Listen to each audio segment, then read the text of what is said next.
Hey, welcome to this edition of Man Cave Technology. Crazy stuff happening this week. Google Docs is under massive attack with a scam that I wouldn't fall for, but maybe somebody in this room did.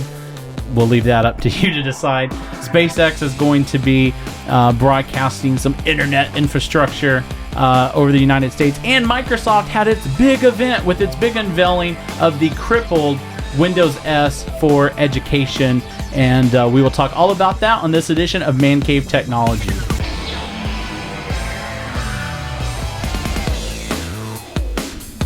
Hey, welcome to the Man Cave Technology Show. How's everyone doing today? Are we doing great? We are doing good. Did anyone in this room fall for this Google phishing scam that just came out? We did see someone suspiciously looking through their Google history, the authorized apps, and then we gave him a really hard time. But I think he was doing something else in there. But it's still fun.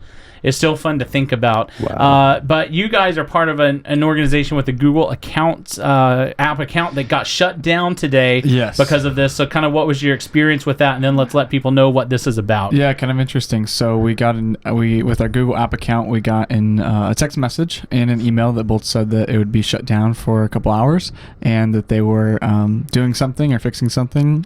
And the service was offline, so now it's back up. But the admin had disabled the entire account for everyone. Interesting. So basically, they decided that this was bad news and to cancel. But this wasn't what Google did, because we have our own Google Apps account, and I didn't see that on any of our activity or other ones that I'm a part of. So yeah, it must kind of be a organization by organization if they're going to freak out or not.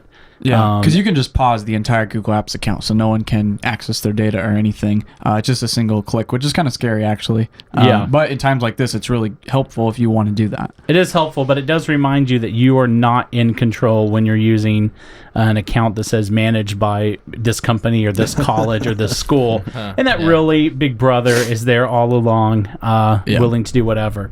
And they can also shut you down if they don't like what you say. But that's for another podcast. But let's talk about what actually this alleged scam is. And I always find this interesting just because people always freak out over these, and I think a lot of people are vulnerable to these things. I think I've just been so jaded by this stuff that I just think, like, how could you approve giving access to an app, even if it claims to be Google Docs, but it was made by, I don't remember the name, it's like muffintop@gmail.com or maybe something like that. It's just like at some point something should red flag you. But maybe Ryan, could you describe how this particular scheme is working? Yeah, so essentially the app developer came forward and it's an actual Google app, which is kind of interesting. So it was made on their platform, and then it basically spoofs, like we've been able to do for a very long time with web pages, just static web pages. You can spoof a website, and so it looks like it's coming from someone on your contact list who's been infected, and essentially it will send out to all their contacts in a huge BCC with a bunch of H's for some reason, which I think was a total fail.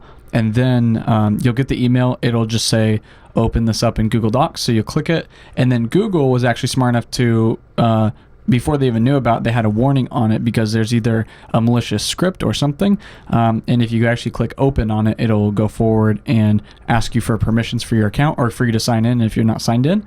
And then from there, they have access to all your Gmail and everything. I don't know what that all entails. I'm pretty sure Google shut it down really quick. But, right. So it was live, so the guy or the girl who did it could have millions of people's data. It's kind of interesting. Yeah. So ultimately, what this is everyone can use the Google login, and you see that on lots of websites and lots of things, and you can create an app that will interact and use that data. And there was another big company that got in trouble. It's one that does unsubscribing to junk mail, and turned out that they were harvesting everyone's email to figure out if they were working for either Uber or Lyft, and they were basically giving the competition information about that usage. So anytime that you say any program that says allow access to my email, I'm typically not going to do, because I don't want to. I don't trust whoever. Yeah, but what was interesting about this is apparently when you clicked it, it took you to a site that looked like Google Docs, which is where the trickery was. And then you're approving access to this third-party program. They just made you think that the third-party program was Google, yeah. which doesn't make a whole lot of sense, especially since they had to use their own Gmail address, which is not like an official Very email smart, address. yeah. But basically, my typical thing is unless it's a nationally known company that you're really stoked about that's going to do something with your email, simply never allow anything access to your email. That's just not... One of the weird things with it. this, which it's kind of for some people, kind of for not, but basically when I went through it, because I got that email, when you do go forward and you go all the way until permissions, it'll actually open up in the Google Docs app on the iPhone. So it really does look legit, like someone just sent you a random document. But right. Well, and this is the other thing. And this is what's so funny about all of these. that Google would even... Well, this is human nature. These people play to human nature. How many times has a random person actually sent you some amazing document or it's like, ooh, somebody has shared, like I saw one that's like, ooh, somebody shared, it's like it's like, this is the folder of their private picture. Who says, oh, I'm going to share my but it's all just playing to human thing who go, oh, that's interesting. What is that? Sure, but I mean, the way that this is doing it though is that it gets a hold of your contacts, and so it's able to send. And it has control of your email, so it can send something that, from you, yeah. Well, right. Not because from, you agreed, because you gave it access. They have your name, so what they're going to do is they're going to send an email, and it might not even be from their email address, but it'll say from the person that you know. So the person that you know is sending you something that you want to open, right? Yeah. Problem. It's kind of interesting how fast it can spread and how fast something like this did spread. I mean, Google's really on top of their stuff, but it took them like 2 hours to actually come forward on Twitter and say, we fixed this. Well, this has been happening for like years, because this used to happen all the time on like Facebook and MySpace and Twitter and all that stuff, and it still happens all the time where you'll see like someone just sends or like their feed gets spammed with something, or they're like, oh, free sunglasses, and then they tag like 50 people in it, and you're like, okay, I'm not clicking that. It seems Seriously. So obvious, but I guess if you are not very email savvy, you'd click something from HHHHHHH or whatever. Yeah, it's definitely like the old trick in the book, just being replayed. And it is very interesting that Google's algorithm didn't immediately go, oh, this is bizarre, that because it apparently takes everyone that you've ever emailed and sends out an email. Yeah. And I'm sure that did trigger something on their systems, and they were able to contain it fairly quickly. But like that should almost be like instant. That's not normal. I know. I know a Google engineer that's looking for a job right now. After this. Wow. Wow, not as bad as the Amazon engineer. Well, I mean, and this comes back to kind of the Amazon thing. One character, I mean, the Amazon thing was devastating with one character, but I mean, one character of code can blow up half the internet if, because of how many systems we have in place. I mean, there's fragmentation all over the place. So one engineer probably just messed up one tiny thing. Someone exploited it somehow. I think a lot of people messed up because why is there something that can ask for permission called Google Docs? Like they should protect everything. It seems like a simple thing to protect. They should protect everything in there. Someone here on Twitter, Zach Leda, he says, just got this email as well. Super sophisticated. I just don't think this is super sophisticated. I just think it's super dumb that Google didn't have a way that you can't just submit something that says, yes, authorize me, and my name is Google Docs. Yeah. So I think it's more just like Google doesn't know what they're doing. And once again, to HHHHHHH. I don't know if they showed. Was that how it was in your email? Yeah, BCC'd. Yep. So I mean, that's pretty ridiculous. bad. So anyways, so basically, I'm very sorry if you clicked on that and that happened to you. But if you did, you can go to Google Security Checkup, which they're claiming on Twitter that you can just go there and check all the apps like Donovan was doing, and then kind of go in there and see what's going on. And then you can also turn on two-step verification. Well, with mine, I logged in and it's just immediately, oh yeah, you should probably check up your security, and it's great. And that is a good reminder, because over the years you'll give access to different things, either through Facebook or through Google, and you really should go back and look and make sure that you trust who you've given access to. Right. Yeah. Now, even though that's in there, I mean, I think, I could be wrong, but I think it's a couple months, like 90 days or something, where you'll have to re-require the password for like an app on your iPhone, like an email client or something. Yeah. But regardless, you should still go in there and clean it up, because if that automated system doesn't work, like Google's automated system for the Google Docs didn't work, on stopping that, people could still have access to your stuff. Right. Yeah. And I'm looking, and I mean, I've got some pretty old stuff in here it's been a long time since I've reauthorized. So just always make sure to take a look at it. And once again, things don't need access to your email. So don't give it access to your email, really, ever.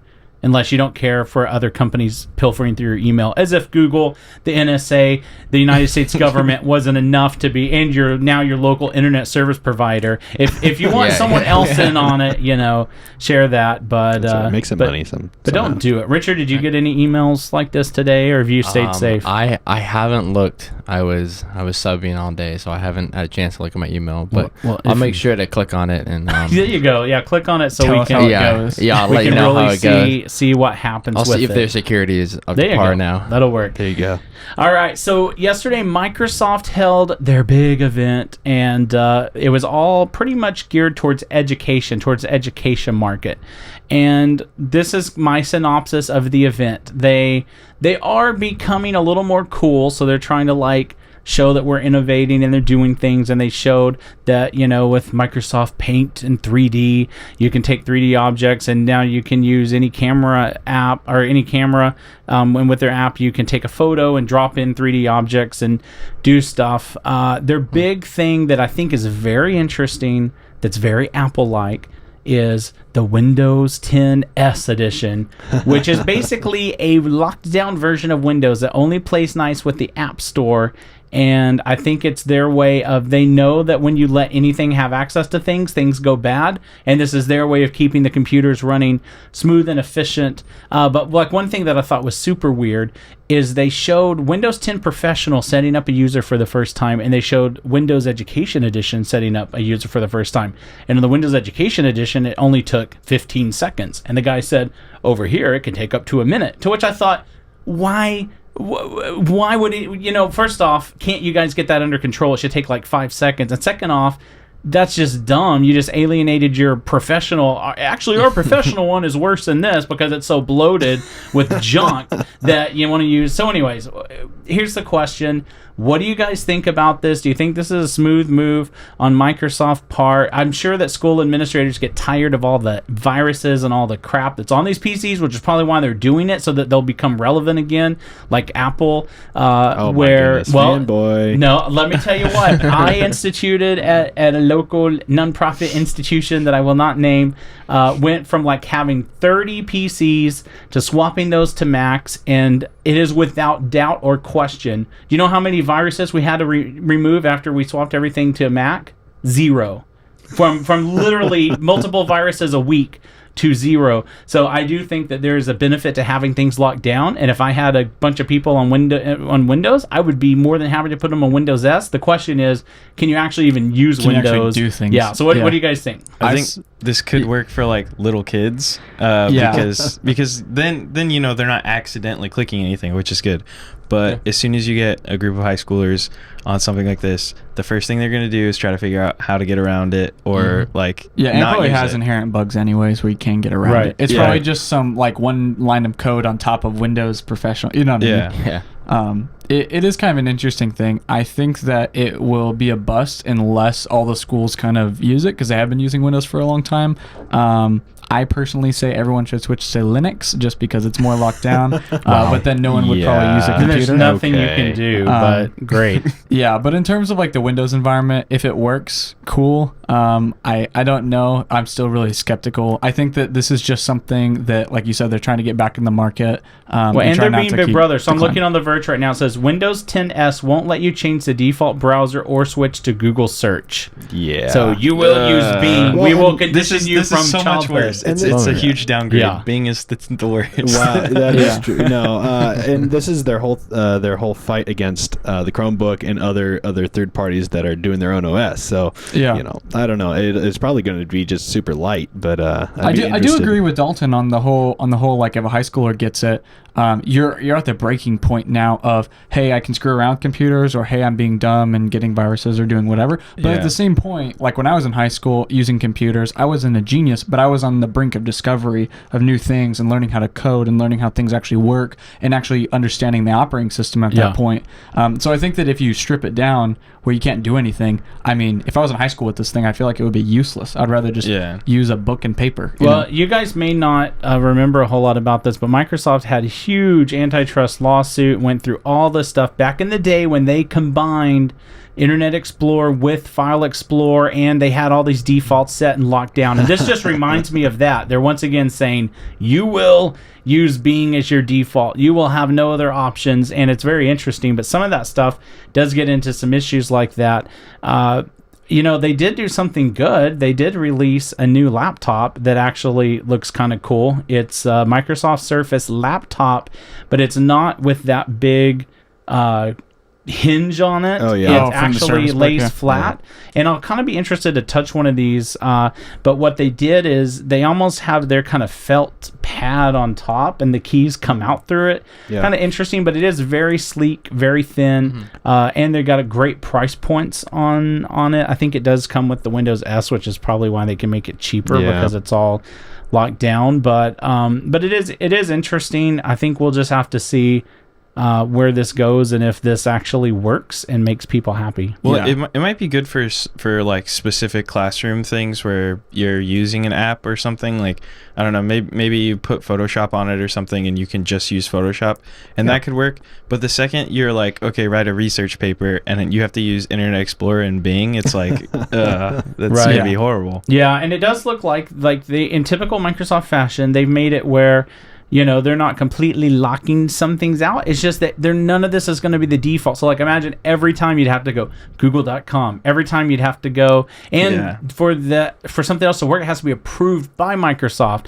So this is very Apple-ish in terms of only do things that you can, that we approve. I think that the only reason why it works for, like you're talking about, I think the only reason why it works for Apple is because Apple, I'm not saying Safari's great, but I'm saying the only reason why Safari is not great. Why it works for Apple is because Apple will let you, just with the browser subject, Apple will let you change the browser to Google Chrome like I have, or it'll let you do kind of anything you want there, but it's going to keep you safe on the side of not letting you do something stupid like installing Google Doc Browser HHH, and letting you do something like it's not even going to let you do that. You know what I mean? Yeah, but they have a lighter part of the software because, Windows is a thing. No, and I get that, but I mean, with the Windows S version, I think that, like Joshua was saying, Microsoft's stripping it down so much, and they're making everything defaults. The whole point of a PC way back in the day was so that you can customize anything. I don't want to buy a computer with software part of that on was it. just so it's cheap. Yeah, but once again, we're giving our kids who we want to be on the edge of doing stuff. So imagine if you're some kid and you're like,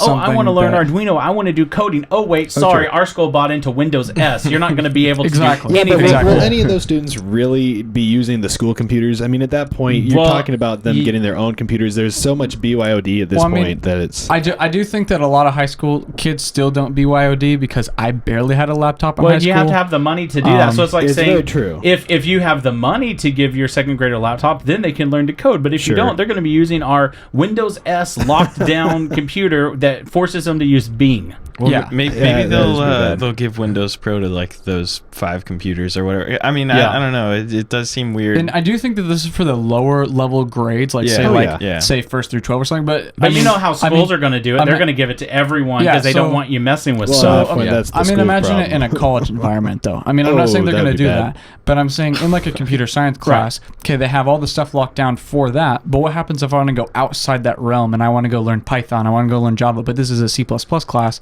Well, now I can't because the administrator has locked it down. I don't think this is for those levels. I really don't. But here's the problem. So I think that the people who teach those and do those don't want it to be, but you can have administrators who say, our school is buying into this, and then it limits you if you're in that classroom trying to do that. So I think we're going to rely on the people who are great advocates in education for technology, who we should have Phil on this show sometime to talk about this because he does awesome stuff and is someone who would definitely want his students to have access to everything. I think that they're going to fight for things, but a lot of times administrators, when I was in school, which was a while ago, but literally we got in trouble for being in DOS, or we got in trouble for being anywhere. It was the attitude was, don't mess with that, you're going to break it. And to me, when I saw about Windows S, it got a lot back into the don't mess with that, you're going to break it. I don't think you're ever going to get out of that mindset, but I think if nothing else, you're probably going to have these coding programs. They're probably going to write an app.